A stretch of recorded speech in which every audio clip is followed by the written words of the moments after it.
ہر دور اور ہر زمانے میں خدا کے دین یعنی اسلام کو پروان چڑھانے کے لیے کبھی نبی، کبھی رسول، کبھی پیغمبر اور کبھی امام کے طور پر دنیا میں موجود رہے ہیں اور دنیا کے آخر تک موجود رہیں گے۔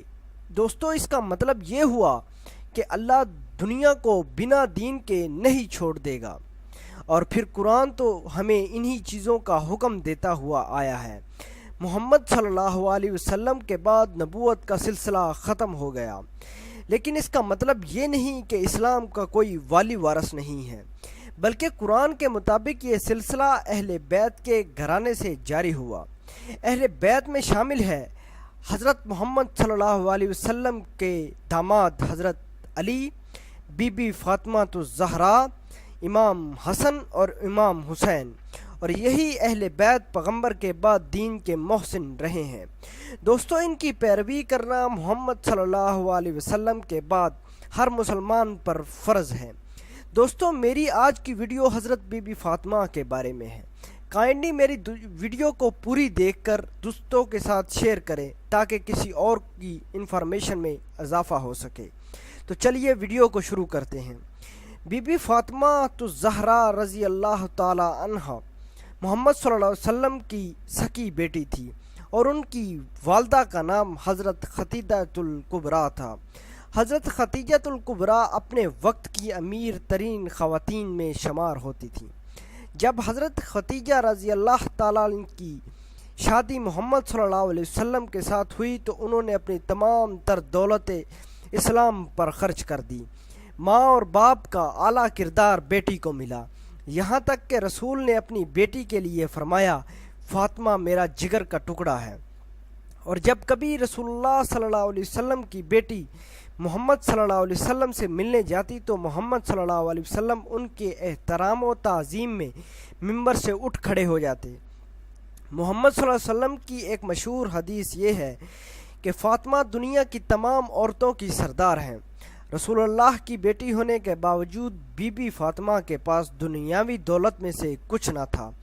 سادگی میں وہ اپنی مثال آپ تھی۔ حضرت خدیجہ سے ملے تمام تر زیورات بی بی فاطمہ نے اللہ کی راہ میں خرچ کر دیے تھے۔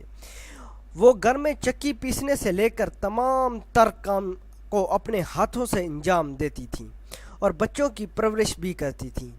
گھر میں بستر کے نام پر اونٹ کی سوکھی کھال موجود تھی، جس پر دن میں ان کا اونٹ چارہ کھاتا تھا اور رات کو وہی کھال سونے کے کام آتی تھی۔ محمد صلی اللہ علیہ وسلم نے فرمایا، جس نے بی بی فاطمہ کو خوش کیا اس نے گویا اللہ کو خوش کیا، اور جس نے بی بی فاطمہ کو دکھ دیا گویا اس نے اللہ کو ناراض کیا۔ دوستو، ایک روایت کے مطابق نماز کا وقت ہو چکا تھا اور مؤذن اسلام حضرت بلال رضی اللہ تعالیٰ عنہ مسجد میں نہیں پہنچے تھے۔ جب وہ تھوڑی دیر بعد مسجد میں پہنچے تو رسول اللہ صلی اللہ علیہ وسلم نے دیر آنے کا سبب پوچھا، تو جواب میں حضرت بلال نے کہا کہ بی بی فاطمہ کے گھر کے سامنے سے گزرا تو دیکھا آپ اپنے بیٹے حضرت امام حسن کو گود میں لے کر چکی پیس رہی ہیں اور ساتھ روتی ہوئی جا رہی ہیں۔ حضرت بلال نے کہا کہ اگر آپ اجازت دیں تو میں امام حسن کو بہلاؤں یا پھر چکی پیس دوں؟ تو بی بی فاطمہ امام کو بہلانے لگی اور میں چکی پیستا ہوا مصروف ہو گیا۔ یہ سن کر رسول اللہ صلی اللہ علیہ وسلم نے بلال کو کہا کہ اے بلال، تم نے فاطمہ پر رحم فرمایا ہے اور اللہ تم پر رحم فرمائے گا۔ اکثر بی بی فاطمہ اور ان کے دو لاڈلے سردار جنت حضرت امام حسن اور حسین اکثر فاقہ کشی میں شب و روز گزار دیتے تھے اور پھر اف تک نہ منہ سے نکالتے تھے۔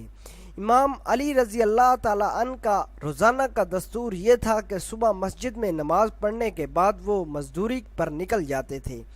اگر مزدوری ملتی تھی تو گھر میں چولہا جلتا تھا، ورنہ فاقہ ہی ہوتا تھا۔ اکثر حضرت علی اپنی ساری مزدوری کسی ضرورت مند کی مدد میں خرچ کر دیتے تھے اور گھر میں فاقہ کشی ہوتی ہوئی نظر آتی تھی۔ اس کے باوجود بی بی فاطمہ کی زبان سے اف تک نہ نکلا تھا، بلکہ وہ اپنے شوہر کے اس کام میں برابر کی شریک رہتی تھیں۔ مزے کی بات یہ ہے کہ بی بی فاطمہ نے اپنی پوری زندگی میں حضرت علی سے کوئی فرمائش نہیں کی۔ شوہر کے گھر آنے کے بعد آپ نے جس طرح زندگی گزاری اس کی مثال دنیا میں کہیں نہیں ملتی۔ آپ گھر کے تمام کام کاج اپنے ہاتھوں سے سر انجام دیتی تھیں، جس میں جھاڑو دینا، کھانا پکانا، چرخہ کاٹنا، چکی پیسنا اور پھر بچوں کی تربیت کرنا، یہ سب کام وہ اکیلی کرتی تھیں۔ پھر جب سن 7 ہجری میں رسول اللہ صلی اللہ علیہ وسلم نے بی بی فاطمہ کو ایک کنیز عطا کر دی۔ اس کنیز کا نام فضہ تھا۔ بی بی فاطمہ نے ان کے ساتھ سہیلی جیسا برتاؤ رکھا۔ گھر کا کام ایک دن بی بی فاطمہ اپنے ہاتھوں سے خود کرتی تھی اور ایک دن وہ کنیز سے کرواتی تھی۔ پنج تن کی فضیلت میں اسی طرح کی کئی احادیث موجود ہیں کہ اللہ تعالیٰ نے زمین و آسمان کی پیدائش یعنی خلق پنج تن کی خاطر ہی کی ہے۔ اگر یہ نہ ہوتے تو کچھ نہ ہوتا۔ پنج تن کا مرکز بی بی فاطمہ ہے۔ مزید دوستو آپ کو بتاؤں کہ ان کے بارے میں ایک مشہور حدیث جسے حدیث قصہ بھی کہتے ہیں، جب پنج تن یعنی محمد صلی اللہ علیہ وسلم، علی، بی بی فاطمہ الزہرا، حسن اور امام حسین ایک چادر کے نیچے موجود تھے، اس وقت فرشتوں نے پروردگار سے پوچھا کہ اے اللہ، چادر کے نیچے کون ہے؟ تو پروردگار نے جواب دیا کہ چادر کے نیچے فاطمہ ہے، ان کے بابا ہیں، شوہر ہیں اور ان کے 2 لاڈلے بیٹے ہیں۔ میں نے ان کو تمام تر گناہوں سے پاک رکھا ہے اور تمام کائنات انہی کے وسیلے سے بنا رکھی ہے۔ بی بی فاطمہ باقی دنیا کی عورتوں کے لیے مشعل راہ ہیں۔ بی بی فاطمہ کے بہت سارے اقوال، خطبات اور دعائیں ہمیں جگہ جگہ ہدایت کرتی ہوئی نظر آتی ہیں۔ انہی کی بدولت آج خواتین کو اتنی عزت اور احترام کی نظر سے دیکھا جاتا ہے۔ اگر کوئی عورت چاہتی ہے کہ وہ عزت کی زندگی گزارے تو وہ بی بی فاطمہ کو فالو کرتے ہوئے نظر آئے۔ بی بی فاطمہ کے پاس علم کا سمندر تھا۔ ان کے کچھ مشہور اقوال میں آپ کے ساتھ شیئر کر دیتا ہوں۔ مومن کو 3 باتوں کا خیال رکھنا چاہیے۔ نمبر 1، پڑوسی کو نہ ستائے۔ نمبر 2، اپنے مہمان کا احترام کرے۔ ہمیشہ اچھی بات منہ سے نکالے ورنہ خاموش رہے۔ عورتوں کے لیے سب سے بہترین بات یہ ہے کہ وہ نہ کسی غیر مرد کو دیکھے اور نہ اسے کوئی غیر مرد دیکھے۔ امام حسن فرماتے ہیں کہ ایک دن انہوں نے ساری رات بی بی فاطمہ کو عبادت گزارتے ہوئے دیکھا اور عبادت میں مشغول دیکھا، تو تمام مومنین کے لیے دعا مانگتے ہوئے سنا، یہاں تک کہ صبح ہو گئی۔ تو امام نے اپنی ماں سے کہا کہ ماں، آپ نے آج رات ساری عبادت کی ہے، ساری رات آپ نے عبادت میں گزار دی ہے، آپ نے پڑوسیوں اور دوسروں احباب کے لیے ہر چیز، ہر لحاظ سے ان کی دعا مانگی ہے۔ ماں جی، میرا آپ سے سوال ہے کہ آپ نے اپنے لیے کیا مانگا ہے؟ تو اس پر بی بی فاطمہ الزہرا نے کیا خوبصورت جواب دیا۔ فرمایا، اے حسن، بی بی نے فرمایا، اے حسن، اپنے پڑوسیوں کے بارے میں خیال کرو اور پھر اپنے بارے میں۔ اللہ نے دنیا کی سزائیں اس لیے رکھی ہیں کہ وہ آخرت میں اپنے بندے پر رحم فرمائے اور اسے جنت الفردوس میں اعلیٰ مقام دے۔ دوستو، بی بی فاطمہ الزہرا نے جس طرح زندگی گزاری ہے، اس کی مثال پوری دنیا میں نہیں ملتی۔ بی بی فاطمہ کو مشعل راہ لے کر تمام امت مسلمہ کی خواتین کو چلنا چاہیے۔ جس طرح انہوں نے حضرت علی کے ساتھ شوہر اور بیوی والی زندگی گزاری ہے، دین اسلام ہمیں اس بات کی ترجیح اور ہمیں اس بات کی رہنمائی دیتا ہے کہ ہمیں امام حسن حسین کی والدہ جیسی زندگی گزارنی چاہیے۔ اگر کوئی عورت حضرت امام حسین اور حسن کی والدہ کو فالو کرے گا، وہ دنیا میں بھی کامیاب ہوگا اور آخرت میں بھی۔ ہمارا اس بات پر یقین ہے کہ بی بی فاطمہ نے زندگی کا تمام تر حصہ انسانیت کی خدمت کے لیے گزارا ہے۔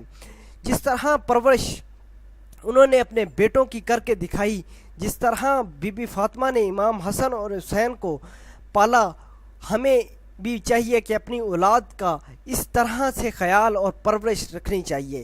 جس طرح بی بی فاطمہ نے فاقوں کی زندگی گزاری حضرت علی کے ساتھ، اسی طرح ہمیں بھی چاہیے کہ ہر عورت کو اپنے شوہر کے ساتھ اچھے طریقے سے پیش آئے۔ اور مزید آپ کو بتائیں کہ اپنی دور زندگی میں بی بی فاطمہ تو زہرا نے حضرت علی سے ایک فرمائش تک نہ کی۔ دوستو، آج ہم عورتوں کو لے کر بازاروں میں گھومتے ہوئے نظر آتے ہیں۔ کیا بی بی فاطمہ دنیا کی عظیم ترین خواتین میں نہیں ہے؟ کیا وہ جنت کی سردار نہیں ہے؟ کیا وہ اللہ کے لیے معزز ترین نہیں ہے؟ ان کے لیے تو جنت کا ٹکٹ بالکل مفت اور فری ہے، ان کے پاس تو جنت کی کنفرمیشن ہے۔ کیا ہم اپنی عورتوں کو یہ بات نہیں سمجھا سکتے؟ تو دوستو، ہمیں اس بات کو دیکھنا اور غور کرنا چاہیے۔ شکریہ۔